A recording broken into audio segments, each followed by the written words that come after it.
오늘도 우리 말씀을 나누기 전에 헤븐리 교회 세 가지 비전을 함께 선포하겠습니다. 시작. 말씀과 성령과 삶이 일치되는 교회, 우리 서로 함께 사랑하며 변해가는 교회, 하나님의 지혜와 능력을 나타내는 킹덤 빌더를 세우는 교회. 우리는 그동안 계속해서 하나님 자녀에 대한 새로운 의식에 대해서 나눴습니다. 포도나무와 가지의 비유 우리가 나눴죠. 또 already but not yet 그 전에 나눴습니다. 또한 저번 주에는 우리는 은혜를 구하는 자가 아니라 이미 받은 은혜를 나타내는 자다, 이렇게 말씀드렸습니다.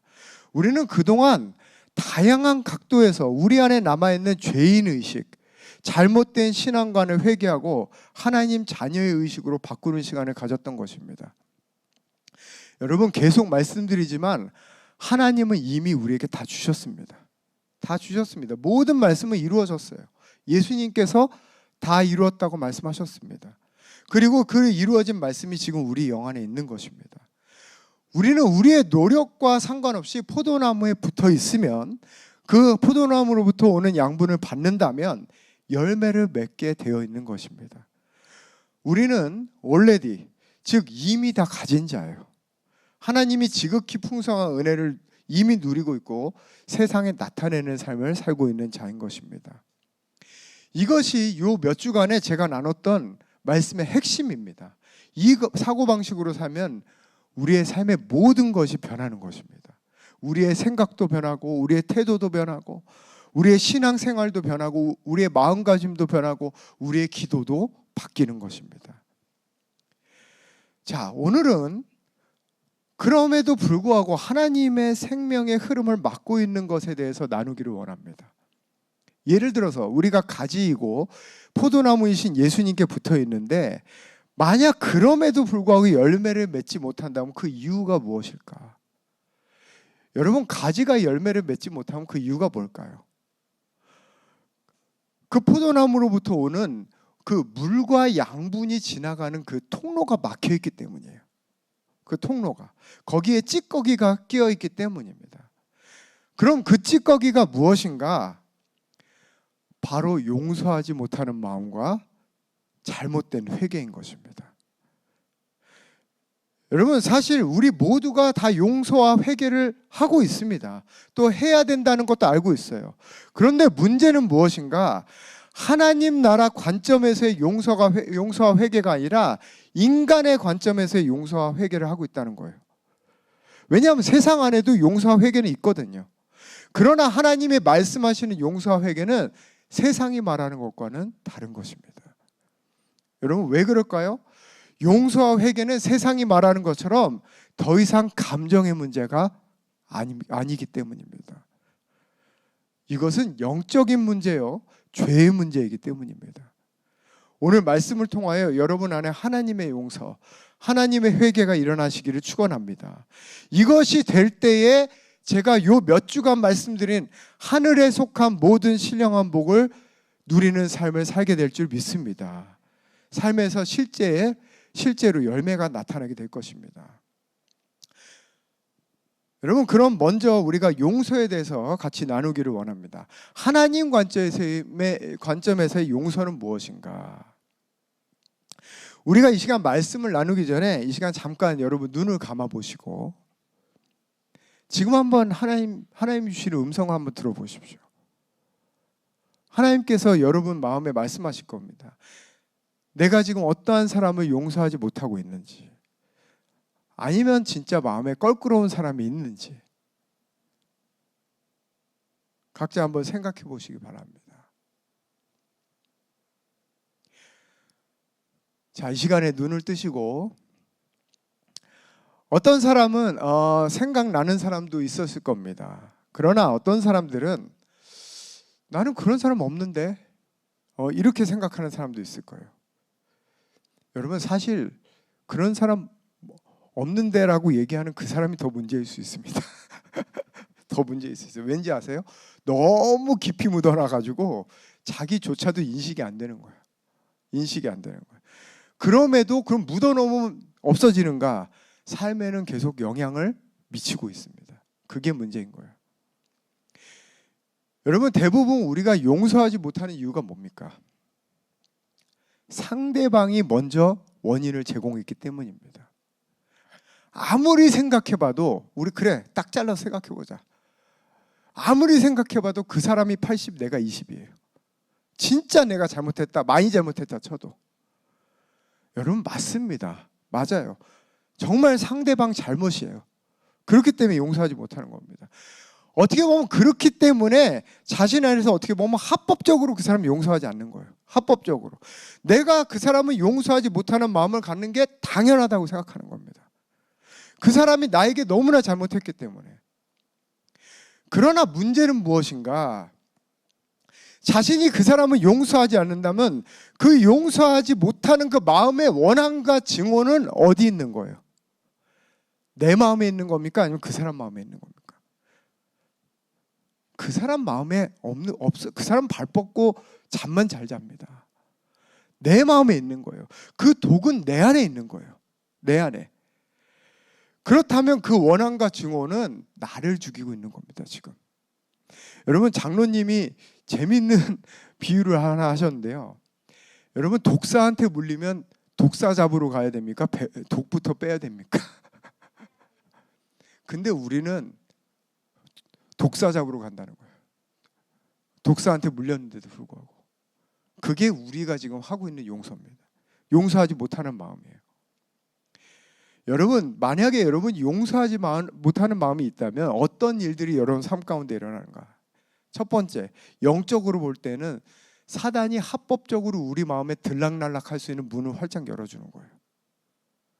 두 번째, 정신적으로 볼 때는 상대방에게 자신의 마음이 묶여 있는 겁니다. 내 마음의 주인이 내가 아니고 그 사람이에요. 여러분, 예를 들어서 이게 무슨 말인가? 여러분이 교회에 딱 왔어요. 교회에 왔어요. 근데 교회에 여러분이 용서하지 못하는 사람이 있어요. 여러분, 기쁜 마음으로 아침에 예배 드리려고 교회에 딱 왔는데 그 사람을 보는 순간 어떻게 돼요? 내 마음이 딱 잠겨버립니다. 딱 묶여요. 그리고 오늘 예배는 없는 겁니다. 하나님과의 관계도 망치죠. 은혜도 못 받죠. 기분 나쁘다가 돌아갑니다. 만약 그런 상황이라면 지금 여러분의 마음의 주인이 누구예요? 납니까? 그 사람입니까? 그 사람인 거예요. 그 사람에게 내 마음의 열쇠를 주고 있는 거예요. 지금.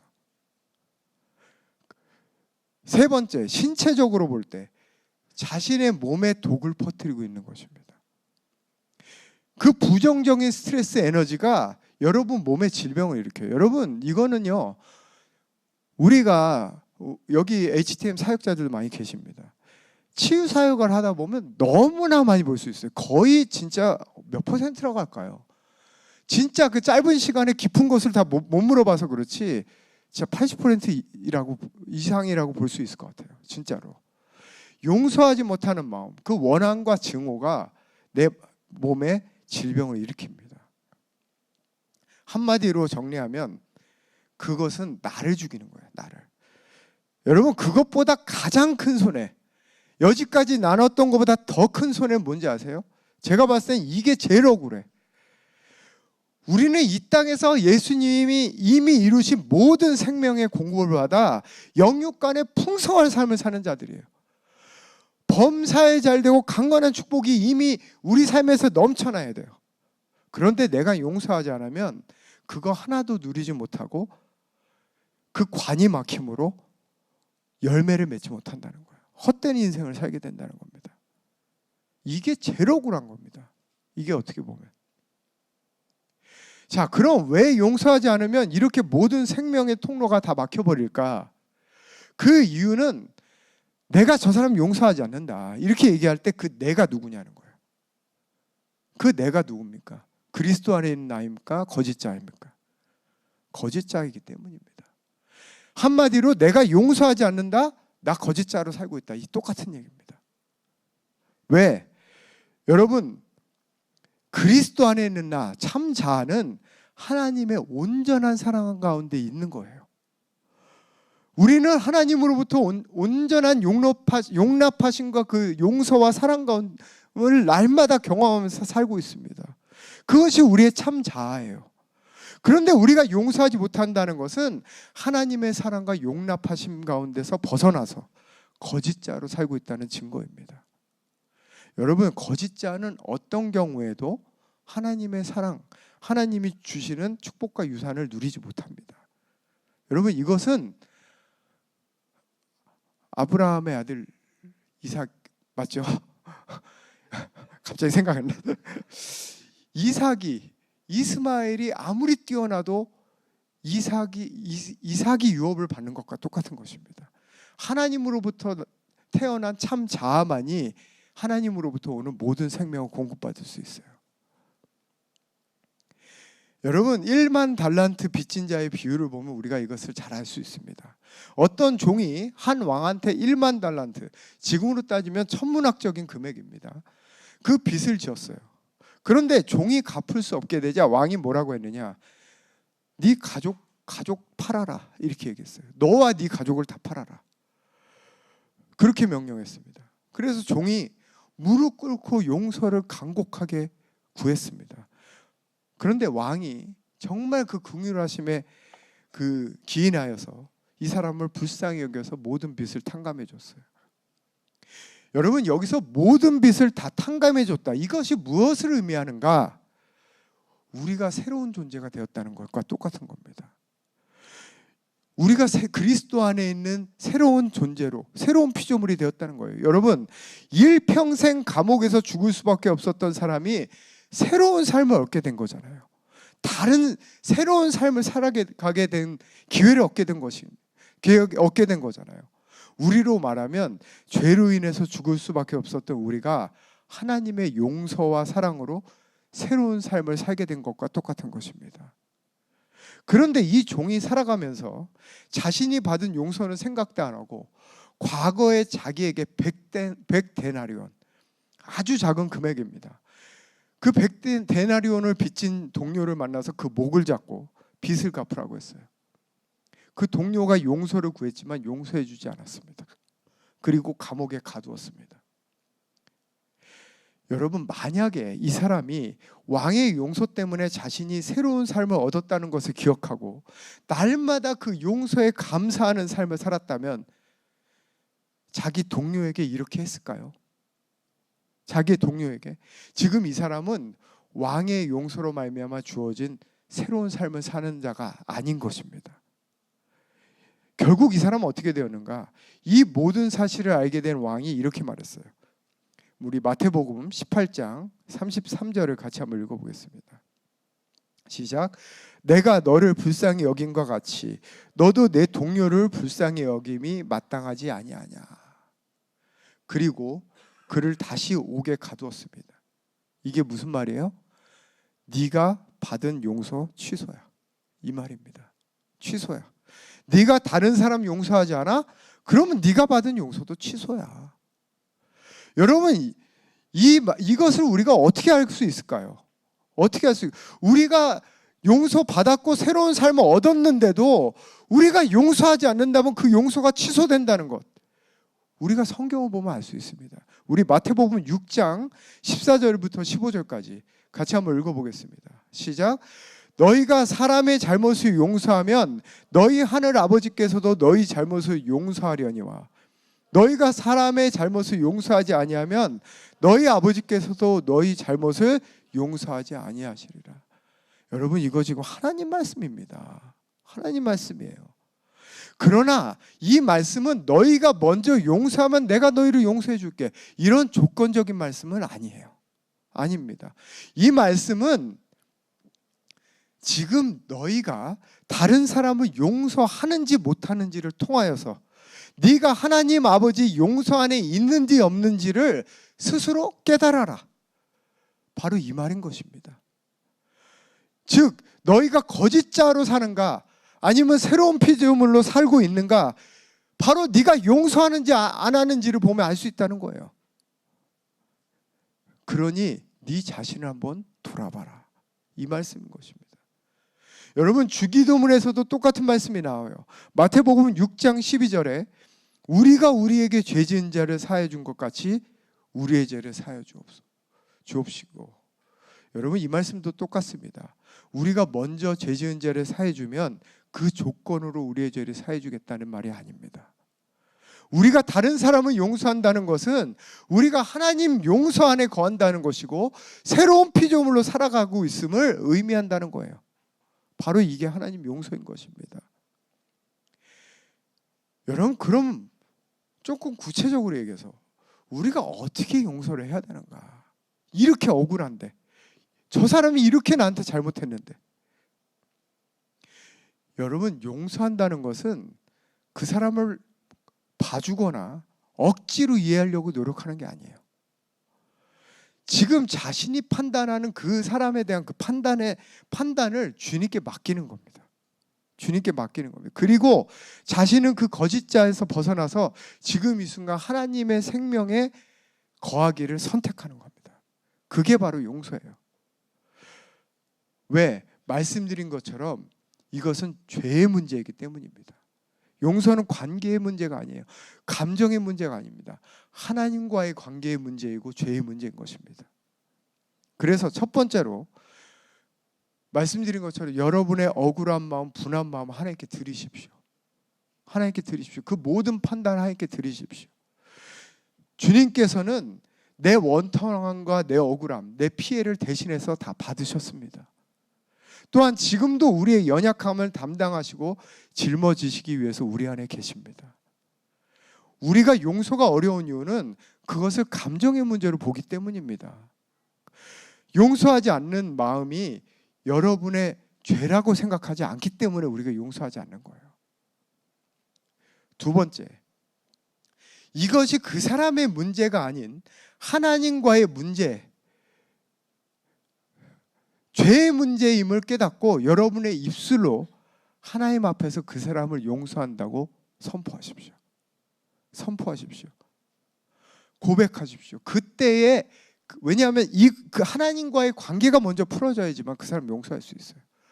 그래서 하나님 임재 가운데 모든 판단 하나님께 맡기고 여러분 입술로 그 사람 용서한다고 선포하십시오. 자, 세 번째, 그렇게 했다면 여러분의 감정과 자존심이 여러분에게 말하는 것에 귀 기울이지 마시고 여러분 심중에서 말씀하시는 그 하나님의 감동하심에 순종하십시오. 순종하십시오. 어떤 사람이 이렇게 말합니다. 하나님, 좀 저쪽에 좀 가 계세요. 이 문제는 내 감정이 풀리면 내가 알아서 할게요. 여러분, 그래서 용서하지 못하는 겁니다. 그래서 여러분 감정이 풀리면 내가 용서할게요는 뭡니까? 감정이 뭐예요? 우리가 거짓자가 뭡니까? 내 생각과 내 감정을 나라고 생각하는 거짓자잖아요. 감정이 풀리면 용서할게요는 결국 내 거짓자의 그 주권을 맡기는 겁니다. 그래서 용서하지 못하는 거예요. 여러분, 우리가 구원을 받았다는 것은 헤아릴 수 없는 엄청난 용서함을 받은 거예요. 우리가 다른 사람을 먼저 사랑할 때 그때야 비로소 하나님의 사랑을 경험하듯이 우리가 먼저 용서할 때 하나님의 용서가 강력하게 우리 안에 임하는 것입니다. 그리고 그때부터 하나님의 모든 신령한 복을 누리게 되는 것입니다. 여러분, 용서하십시오. 하나님은 이미 우리를 용서하셨습니다. 우리가 용서하지 않으면 하나님이 우리를 창조하신 그 목적대로 살 수가 없습니다. 하나님을 나타내는 삶을 살 수가 없습니다. 하나님과 생명적인 관계를 가질 수가 없어요. 하나님이 주시는 하늘에 속한 모든 신령한 복을 누릴 수 없게 됩니다. 예수님을 통해서 이미 이루신 말씀도 우리가 누릴 수가 없습니다. 이처럼 용서는 감정의 문제가 아닙니다. 하나님의 관계의 문제임을 깨달으시기 바랍니다. 용서하심으로 하나님의 생명을 충만하게 누리시는 여러분이 되시기를 축원합니다.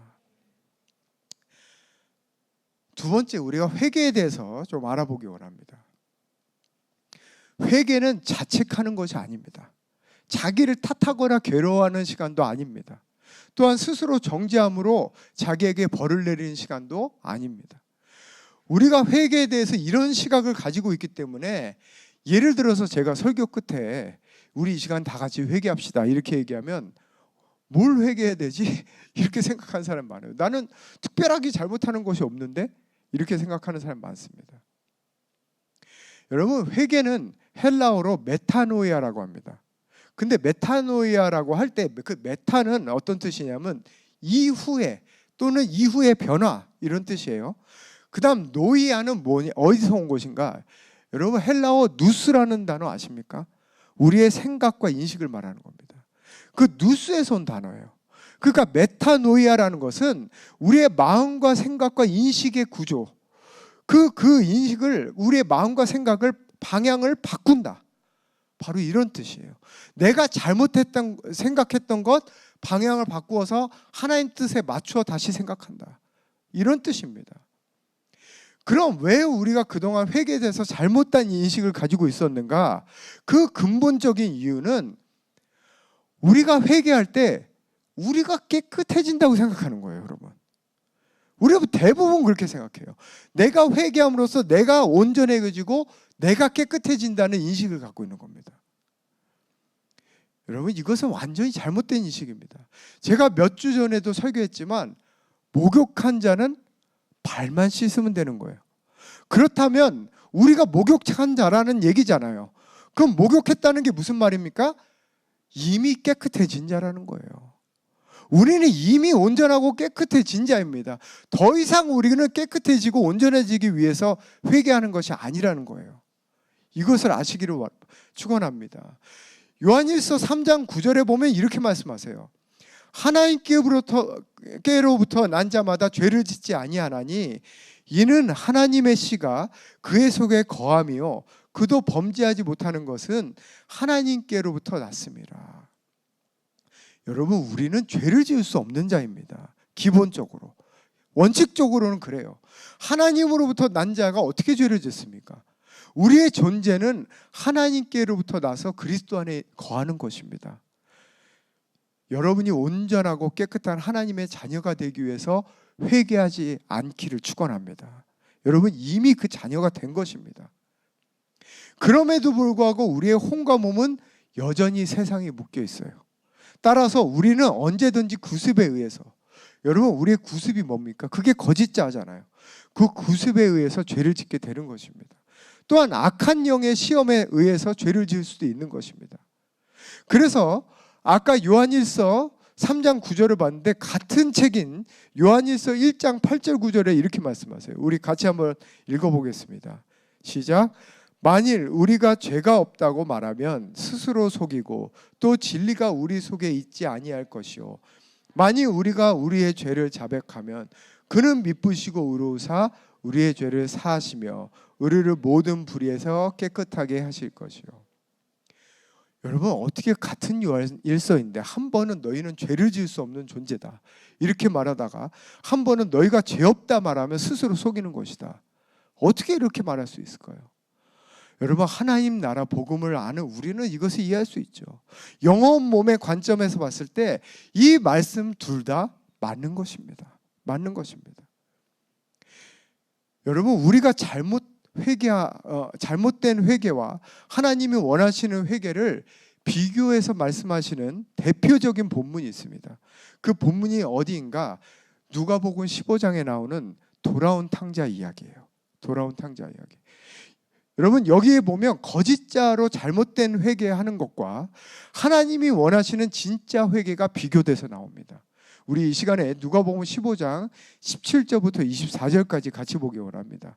먼저 우리 17절을 같이 읽어보겠습니다. 시작. 이에 스스로 돌이켜 이르되 내 아버지에게는 양식이 풍족한 품꾼이 얼마나 많은가. 나는 여기서 주려 죽는구나. 여러분, 여기서 이 말씀에서 이에 스스로 돌이켜 이르되 내 아버지에게는, 여러분, 이게 회개예요. 이게 회개입니다. 아까 말씀드린 것처럼 회개는 자책하고 괴로워하는 게 아니에요. 이제라도 스스로 돌이켜 아버지께로 가는 게 회개입니다. 내 생각을 바꾸는 거예요. 내 마음을 바꾸는 것입니다. 여러분, 이 말씀에서 우리가 주의해서 볼 것은 이에 스스로예요. 스스로. 여러분, 회개는 자신의 자유의지로 하는 것입니다. 아무리 성령께서 강력하게 역사하셔도 자신의 자유의지로서 스스로 그 마음을 돌이키지 않으면 그 사람은 은혜 밖에 떨어지는 게 되는 거예요. 하나님도 그 사람은 어떻게 할 수 없는 것입니다. 회개는 자신의 자유의지로 하는 것임을 깨달으시기 바랍니다. 그래서 요한계시록 3장 20절에도 이렇게 말씀하십니다. 보라, 내가 문 밖에 서서 두드리노니 누구든지 내 음성을 듣고 문을 열면 내가 그에게로 들어가 그와 더불어 먹고 그는 나와 더불어 먹으리라. 여러분, 하나님이 여러분의 마음의 문 밖에서 두드리실 때 여러분의 문을 여십시오. 하나님 강제로 여시지 않습니다. 여러분의 자유의지로 그 마음의 문을 여실 때만이 진정한 회개가 일어난 줄 믿습니다. 18절 우리 이 시간에 같이 한번 읽어보겠습니다. 시작. 내가 일어나 아버지께 가서 이르기를 아버지, 내가 하늘과 아버지께 죄를 지었사오니. 여러분, 이 말씀에서 탕자가 하는 회개가 왜 거짓자의 회개인지가 나와요. 그것이 무엇인가? 내가 하늘과 아버지께 죄를 지었사오니. 여러분, 우리도 하나님께 기도할 때, 회개할 때 그러죠. 하나님, 내가 하나님께 죄를 졌습니다. 하나님 앞에 죄를 졌습니다. 이렇게 기도할 때가 많습니다. 그러나 여기서 내가 할 때 그 나는 누구예요? 나는 누굽니까? 그리스도 안에 있는 참자입니까? 아니면 거짓자입니까? 여러분, 아까 요한일서 말씀대로 나는, 그리스도 안에 있는 나는 죄를 지을 수 없는 존재예요. 죄를 지을 수 없는 죄. 그런데 우리는 내가 죄를 지었다고 하면서 거짓자로 회개하고 있는 것입니다. 여러분, 말이라는 것은요, 아주 작은 차이라도 굉장히 조심해야 됩니다. 왜냐하면 그 말이 우리의 사고체계를 만들고 그 사고체계가 우리의 인생을 만들기 때문이에요. 우리가 회개할 때에도 자신이 누구인지 분명히 알고 회개해야 됩니다. 여러분, 즉 내가 죄를 지었다가 아니라 내 혼과 몸이 구습을 따라 죄를 지었다, 이렇게 말해야 되는 거예요. 여러분, 내가 죄를 지었다고 얘기하는 것은 내가 거짓자, 그 거짓자로 죄를 지었다고 얘기하는 것입니다. 여러분, 진짜 내 존재는 어떠한 경우에서도 결코 죄를 지을 수 없음을 인정하십시오. 죄를 짓는 것보다 더 큰 문제는 잘못된 회개를 함으로써 사단에게 속는 거예요. 그게 더 큰 문제입니다. 그 결과 자신이 누구인지를 깨닫지 못하고 거짓자에 거하게 되는 것이 더 큰 문제인 것입니다. 여러분, 사단에게 속아서 죄를 짓는 것도 억울한데 또 속아서 잘못된 회개를 함으로써 스스로 자책한다면 여러분, 그것이 얼마나 억울한 것이겠습니까? 한 번은 속아도 두 번은 속지 않아야 되지 않겠습니까? 여러분, 탕자도 마찬가지였어요. 죄를 짓고 내가 죄를 지었다 하는 순간에 어떻게 되었는가? 우리 19절을 같이 보겠습니다. 19절 말씀 시작. 지금부터는 아버지의 아들이라 일컬음을 감당하지 못하겠나이다. 나를 품꾼의 하나로 보소서 하리라 하고. 여러분, 내가 죄를 지었다 이렇게 말하니까 어떻게 돼요? 내 정체성이 바뀐 거예요. 아들에서 종으로. 아들에서 종으로. 여러분, 종이 뭡니까? 종은 행위 보상적인 존재가 종이에요. 종은 자기가 일한 만큼 사랑받고 내가 쓸모가 있어야 주인에게 인정받는 게 종이에요. 지금 이 아들이 왜 자신이 종으로 받아들이려고 하는 거예요? 내가 잘못한 것, 내 행위로, 내 고행으로, 내 신앙생활로 갚겠다는 말과 똑같은 겁니다. 그게 종의 회개예요. 여러분, 우리도 마찬가지입니다. 내가 죄를 지었다 하는 순간에 우리는 종이 되는 거예요. 그러면 어떻게 하는가? 그 다음부터 우리는 신앙이 있으니까 금식을 하든지 기도 시간을 정해놓고 하든지 뭔가 자신에게 조건을 다는 겁니다. 뭔가 자신을 체벌하는 일을 하려고 하는 거예요. 그리고 그것을 거룩한 삶이라고 착각하는 것입니다. 여러분, 금식이 잘못된 겁니까? 기도가 잘못된 거예요? 말씀을 읽는 게 잘못된 겁니까? 아니요. 그것은 귀한 것입니다. 그러나 그 마음의 동기가 문제라는 거예요. 그 마음의 동기가 하나님의 은혜를 무시하는 일임을 여러분 깨달으시기를 바랍니다. 여러분, 예수님께서도 세족식 할 때 제자들에게 말했어요. 내가 네 발을 씻기지 않으면 너는 나와 관계가 없다. 관계가 없다. 지금 우리 안에 계신 예수님도 우리의 연약함을 받기를 원하시는 것입니다. 그러나 정죄감을 통해서 스스로 괴롭게 함으로써 다시 그 죄를 짓지 않으려는 노력은 예수님이 더 이상 나에게 필요가 없다는 것과 똑같은 말이에요. 내가 내 행위로 갚겠다는 얘기랑 똑같은 것입니다. 여러분, 지금까지 우리가 본 것이 바로 탕자의 회개요, 거짓자의 회개인 것입니다. 우리에게 이런 잘못된 회개의 패턴들이 있다면 오늘 우리는 그 회개를 회개해야 되는 거예요. 우리가 했던 그 회개를. 자, 그럼 아버지가 원하는 회개, 진짜 회개는 무엇인가? 우리 20절 말씀 같이 한번 읽어보겠습니다. 시작. 이에 일어나서 아버지께로 돌아가니라. 아직도 거리가 먼데 아버지가 그를 보고 측은히 여겨 달려가 목을 안고 입을 맞추니. 여러분, 우리가 회개하고 아버지께 돌아갈 때 아버지는 우리에게 어떻게 하세요? 우리의 무엇을 보세요? 우리의 존재를 보시는 겁니다. 존재를 보시는 거예요. 몇 달간 씻지 못하고 그 몸에서 냄새가 나고 옷에는 돼지똥이 묻어 있고, 여러분, 아버지 눈에는 그게 안 보이는 겁니다. 그게 안 보이는 거예요. 오직 내 새끼, 내 아들, 내 딸, 그 존재가 보이는 거예요. 그게 아버지의, 우리가 회개하고 아버지께 나갈 때 아버지가 우리를 보시는 것입니다. 여러분, 여러분이 아무리 잘못했어도, 여러분이 아무리 스스로가 한심해도 돌이켜 하나님 앞에 회개하는 순간 하나님이 조건 없이 여러분을 안아주시고 입맞추시는 것을 믿으시기를 축원합니다. 왜? 여러분이 하나님 새끼니까.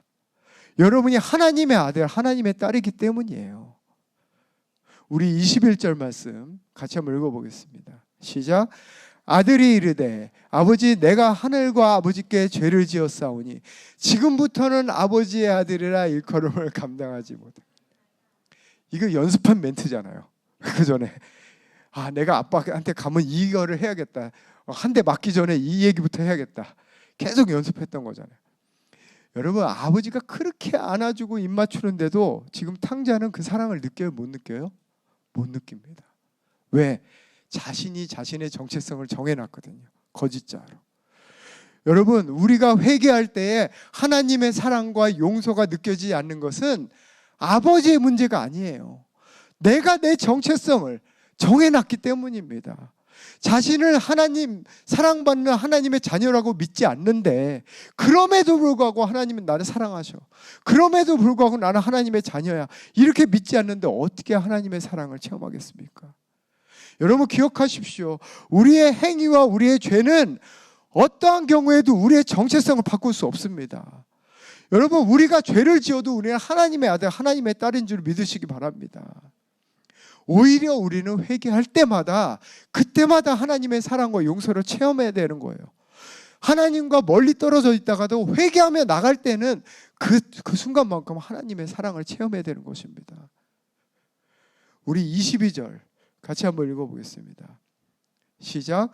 아버지는 종들에게 이르되 제일 좋은 옷을 입히고 손에 가락지를 끼우고 발에 실을 신기라. 여러분, 이 말씀에서 새 옷을 입히고 손에 가락지를 끼우고 신을 신긴다는 것은 다시 아들의 자격을 회복한다는 것과 똑같은 것입니다. 여러분, 그 이스라엘 당시에 옷을 입힌다는 것은 굉장히 중요한 의미가 있었어요. 그래서 요셉이 채색 옷을 입혔을 때 난리가 났던 겁니다. 여러분, 즉 아버지가 원하는 회개가 뭐다? 그 죄 때문에 우리의 정체성이 무너지지 말아야 된다. 너의 정체성은 그리스도 안에 있는 새로운 피조물이다. 이것을 말씀하시는 겁니다. 여러분, 우리가 여기서 알 수 있는 것, 우리가 죄짓고 회개할 때, 하나님 앞에 나아갈 때, 아이고 하나님, 내가 또 죄를 지었네요, 어쩌고 저쩌고, 여러분 이렇게 얘기하시 마시고 먼저 첫 번째로 여러분 입술로 선포해야 될 것이 무엇인가? 그래도 나 하나님의 자녀야. 그래도 나 하나님 딸이야. 나 그래도 하나님 나 사랑하셔. 나 그래도 지금 하나님 사랑 안에 있어. 뻔뻔하게. 여러분, 이런 뻔뻔함이 필요한 거예요. 여러분, 하나님 뻔뻔하라고 여러분 하나님 자녀 삼아줄 줄 믿습니다. 이것이 여러분 회개의 첫 번째 단계입니다. 그럼 두 번째 단계는 무엇인가? 그 더러운 옷 예수님께 다 드리십시오. 스스로 벗으려고 노력하지 마시고, 스스로 씻으려고 노력하지 마시고, 다 드리십시오. 즉 여러분의 거짓자의 모든 생각과 감정이 더 이상 자신의 것이 아님을 고백하고 주님께 드림으로 주님께서 다 가져가셔서 짊어지시도록 하십시오. 이것이 회개입니다. 여러분 시편 68편 19절에 보면 이렇게 말씀하십니다. 날마다 우리 짐을 지시는 주 곧 우리의 구원이신 하나님을 찬송하리로다. 여러분 하나님께 드리시는 여러분이 되시길 축원합니다. 그때 여러분 하나님께서 새로운 옷을 입혀주십니다. 23절 말씀 같이 읽어보겠습니다. 시작. 그리고 살찐 송아지를 끌어다가 잡으라. 우리가 먹고 즐기자. 여러분 이 말씀 보면요, 아버지가 단지 그 자격만 회복해 준 게 아니에요. 단지 탕자를 아들로만 받아준 게 아니란 말입니다. 아들로서 누려야 할 모든 축복을 다시 누리게끔 하신 거예요. 다 누리게 하신 겁니다. 여러분 이게 왜 우리에게 중요한가? 우리는요 이런 마음이 있어요. 하나님께서 나를 받아주긴 받아주는데 너 당분간 좀 자숙해야 되겠다. 자숙해야겠다. 친구랑 어디 나가서 돈 못 쓰게 카드 한도 걸어놓고 통금 시간 걸어놓고. 여러분 이게 왜 그러냐면 우리가 이게 보통 부모한테 안 맞으면 다행이 아니겠습니까? 안 맞으면. 근데 정말 좋은 부모가 해주는 최선이 여기에요. 정말 좋은 부모. 그래 아들로서는 받아줘. 근데 너 그래도 좀 그건 안 될 것 같아. 그러다 보니까 우리가 하나님 앞에 회개하면서 나갈 때 우리 속에 어떤 마음이 있는가? 죄는 사해 주시는데 내가 원하는 일은 안 들어주실 것 같아. 내가 그동안 열심히 기도했던 것도 있잖아요. 뭔가 그거는 조금 그것까지 기도해 주기엔 내 낯짝이 너무 없는 거예요. 내가 이렇게 죄를 지었는데 하나님이 그래도 이번 시험에 합격하게 해주실까? 내가 이렇게 죄를 지었는데 하나님이 그 일도 그렇게 잘 해주실까? 내가 그것까지 하나님께서 나에게 허락해 주실까? 그 꿈을 이루어 주실까? 이런 마음이 있는 겁니다. 이런 마음이 있는 거예요. 그러나 우리가 이 말씀에서 알 수 있는 것은 우리가 회개할 때 단순히 우리의 영적인 문제만 해결되는 게 아닙니다. 우리가 하나님의 자녀로서 이 땅에서 마땅히 누려야 할 하늘에 속한 모든 신령한 복, 그것이 다 회복되는 줄 믿습니다. 자녀의 특권을 다시 누리게 되는 거예요. 하나님께서 여러분이 회개하는데 너 그래도 그건 좀 안 될 것 같아 이렇게 말씀하지 않는다는 겁니다. 여러분 회개는 축복입니다. 하나님의 자녀만이 누리는 축복이에요. 이게 얼마나 감사한 것입니까?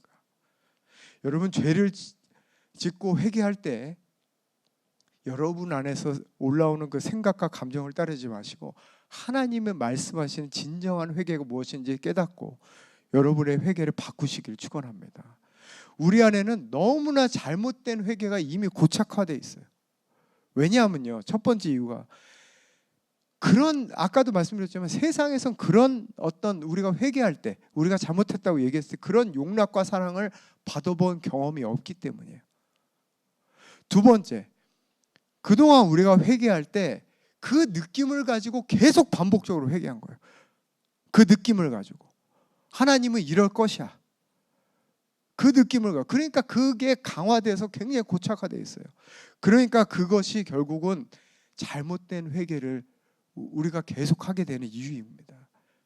여러분 사람이 잘못하고 스스로 자책하는 게 쉬울까요? 아니면 뻔뻔하기가 쉬울까요? 자책하는 게 훨씬 쉽습니다. 좀 배운 사람이라면 정말 그냥 아나무인이라면 모를까 그래도 조금 배운 사람이라면 자기를 돌아보죠. 자책하죠. 그러나 우리가 사람 앞에서는 뻔뻔할 필요가 없습니다. 사람 앞에서는 뻔뻔하면 안 되지만 우리가 하나님 앞에서는 하나님 말씀대로 하십시오. 말씀대로 하십시오. 오늘 여러분이 하는 그 잘못된 회개를 다 회개하시기를 축원합니다. 24절 같이 한번 읽어보겠습니다. 시작. 이 내 아들이 죽었다가 다시 살아났으며 내가 잃었다가 다시 얻었노라 하니 그들이 즐거워하더라. 여러분, 우리가 죄를 짓고 회개할 때마다 죽었다가 살아난다는 얘기인가요? 왜 우리의 이 모습 이대로 하나님께서는 즐거워하실까요? 여러분, 죽었다 다시 살아나신 분이 누구세요? 예수님이십니다. 예수님이세요. 우리가 회개할 때 하나님이 우리를 즐거워하시는 이유는 하나님 우리를 보는 게 아니기 때문이에요. 죽었다 다시 살아나신 예수 그리스도를 보시기 때문입니다. 우리 안에 계신 예수 그리스도, 우리가 예수 그리스도 안에, 예수님이 우리 안에 계시잖아요. 바로 우리를 보실 때 그 예수 그리스도를 보시기 때문에 우리를 의롭다 하시는 겁니다. 이것을 믿으시기 바랍니다. 또한 진정한 회개가 일어날 때 즐거움이 있는 겁니다. 기쁨이 있는 거예요. 왜? 아버지가 다시 나를 안아주시고 입 맞추시고 우리를 아들로 회복하시고 모든 신령한 복을 회복하는 것을 우리가 체험하기 때문입니다. 오늘 말씀 맺겠습니다. 우리 모두가 하나님의 생명과 연결되어 있는 하나님의 자녀임에도 불구하고 실제 삶에서 그것을 누리지 못하는 이유는 용서하지 못하는 마음과 잘못된 회개가 있기 때문입니다. 여러분, 용서는 감정의 문제가 아닙니다. 하나님과의 관계의 문제이며 죄의 문제입니다. 오늘 하나님께서 다 들으시기를 바랍니다. 여러분, 입술로 그 사람을 용서한다고 선포하십시오. 그리고 감정의 인도함을 받지 마시고 영의 인도함을 받아 여러분 발걸음을 옮기십시오. 나아가시기를 축원합니다. 또한 회개는 자기를 탓하거나 괴로워하는 것이 아닙니다. 자기를 깨끗하게 하는 것이 아닙니다. 회개는 그리스도 안에서 이미 온전케 된 하나님의 자녀, 이미 깨끗하게 된 하나님의 자녀가 자신의 혼과 몸에 있는 잘못된 생각과 감정을 하나님께로 돌이키는 것이 바로 회개입니다. 여러분, 우리가 회개할 때마다 하나님의 자녀임을 다시 깨닫고 자신이 얼마나 더 큰 사랑 안에서 큰 특권을 누리고 있는지를 깨달을 수 있어야 하는 것입니다. 하나님이 원하시는 진짜 용서, 진짜 회개를 누리시는 여러분 모두가 되시기를 예수 그리스도의 이름으로 축원합니다. 우리 이 시간에 다 같이 일어나서 찬양하며 나가시겠습니다.